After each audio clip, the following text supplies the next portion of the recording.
तो इनकलाब जिंदाबाद मेरे भाइयों दोस्तों बहनों friends aspirants. So another video in the series environment and geography 5 MCQs. Civil सेवा की तैयारी आसान बनाए तुम्हारी. So take the PDFs, practice. Question number 1 for the day. Consider the following statements about sea surface temperature. Sir अगर आप ध्यान से नोट करेंगे तो हर साल एक ना एक question around ocean mean temperature या सी सरफेस टेम्परेचर ऐसा सा सवाल आ ही जा रहा है, आ ही जा रहा है, और हम लोग इग्नोर कर देते हैं. तो noted down as a very important topic sir and ma'am, please note it down. Right. So question में जी, consider the following statements about sea surface temperature. Depth used for measurement is usually between 1 millimeter and 20 meters below the sea surface. Right? Air masses in the Earth's atmosphere are highly modified by sea surface temperature. Air masses in the Earth's atmosphere are highly modified by sea surface temperature. आपको correct बताना है जी इन दो statements में से कौन C correct है. Right? I'll tell you the answers after the 5 MCQs. So consider the following statements about jet stream. So jet streams are very slow meandering currents of air. Jet streams are present on the earth only. Again, you have to tell me the correct among these two statements. Comment your answers. Please do comment. And अगर अभी तक subscribe नहीं किया है sir channel को, so please subscribe. About 30% subscribers watch the video, 70% non-subscribers watch the video. So please subscribe. Right? So jet streams के बारे में जी क्वेश्चन अगेन बार बार आता है, तो प्लीज ध्यान देना एंड आंसर कमेंट सेक्शन में करना. Third for the day, consider the following statements about convention on biodiversity. Again very very important topic. It is a legally binding agreement, है कि नहीं? It focuses on individual species rather than ecosystem approach. So इस बार ही आपको incorrect बताना है sir ma'am, ध्यान रखना incorrect बताना है. One only, two only, both या none. Right. So second last question for the day. Pangolin का सवाल पिछली बार भी आया था, अब फिर से शायद एक्सपेक्टेड है. Consider the following statements about pangolin. So pangolins are very susceptible to pneumonia. Pneumonia होता है उन्हें कि नहीं होता है? So pangolins are easy to breed in captivity. Correct बताना है sir and ma'am. One only, two only, both या none. So comment your answers. So last question for the day, फिर आंसर्स डिस्कस करेंगे. Tunga river, Kumudvati river, Varada river और Varada river are the tributaries of which among the following? Krishna, Kaveri, Tungabhadra या Godavari? Tell me the answer in the comment and now we'll discuss. Just keep on making the list of topics, sir. These are important topics. Please keep on making a list of topics along with questions and PDF तो लेके revise करना ही करना. Right, so here are the explanations, here are the answers. Consider the following statements about sea surface temperature.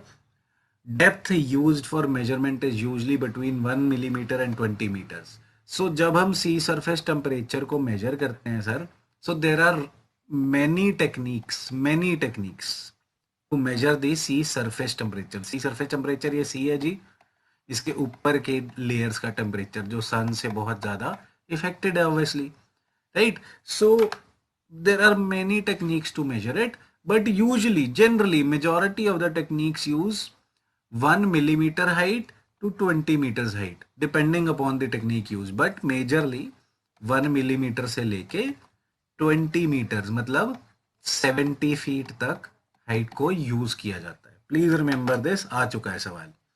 Air masses in the Earth's atmosphere are highly modified by sea surface temperature. So this is definitely correct. Right? Interactions तो होती है ना, climatology में आपने पढ़ा होगा. Teleconnections.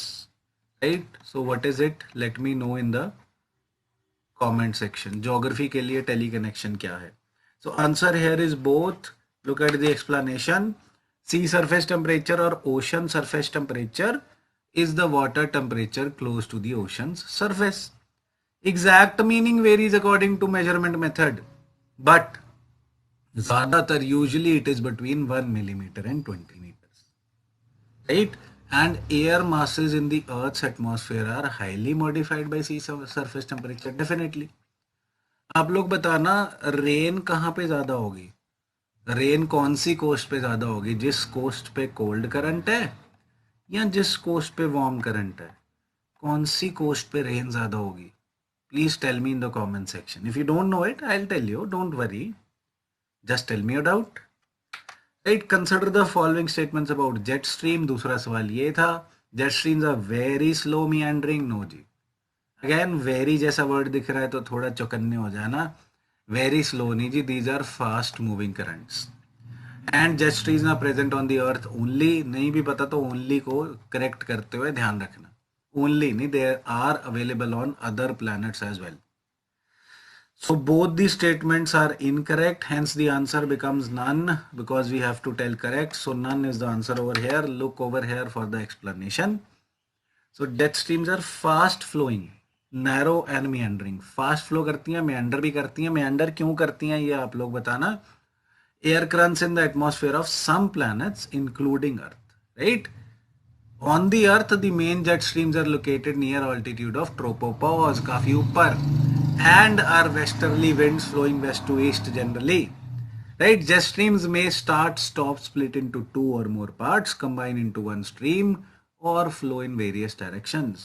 Right? So Earth पे भी हैं और बाकी काफी planets पे भी हैं, and they are fast flowing. Right?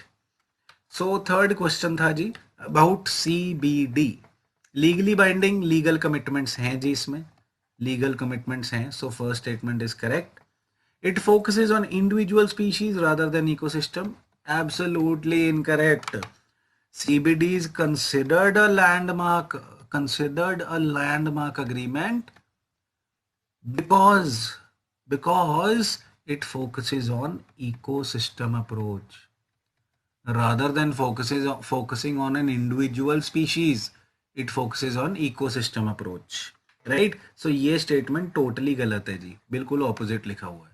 Incorrect बताना है, so 2 only, B is the answer, right? Explanation please एक बार अच्छे से पढ़ देना. वही बताया गया, it is a landmark international law because it focuses on ecosystems rather than on individual species. ये ध्यान रखना, लैंडमार्क की बात है ये, right? It's a good thing.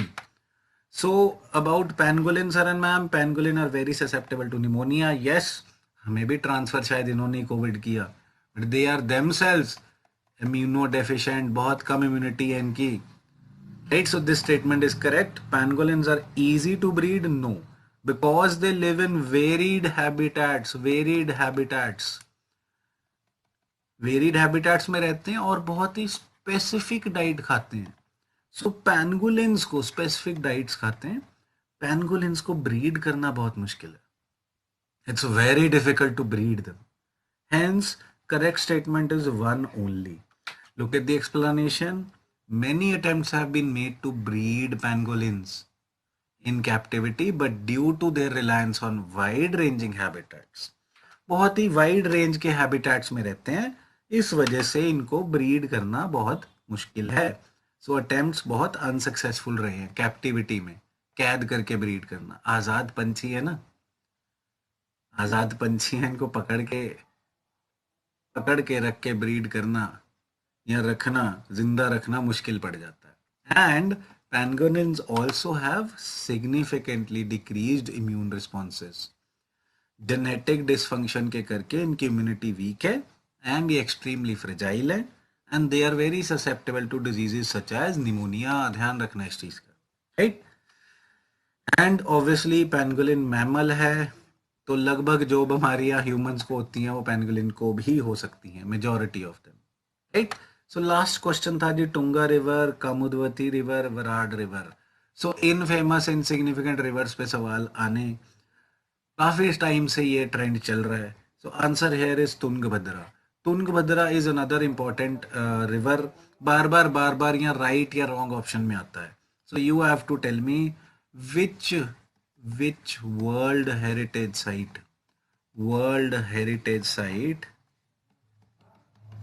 is that from which Tungabhadra flows? Tungabhadra जी कौन सी वर्ल्ड हेरिटेज साइट से फ्लो करती है? Please tell me in the comment section. Right. So the answer, the tributaries of Tungabhadra are over here. Sir and ma'am, please एक बार go through कर लेना, रट्टा नहीं लगाना ज़्यादा, बस identify हो जाए. Right. So thank you so much for watching. Please, please, please comment your scores after watching the video. Ask for PDFs. We are all with you. We want to make your preparation easier. So एक बार फिर से जाते जाते साथ में नारा लगाते हैं, इनकलाब जिंदाबाद.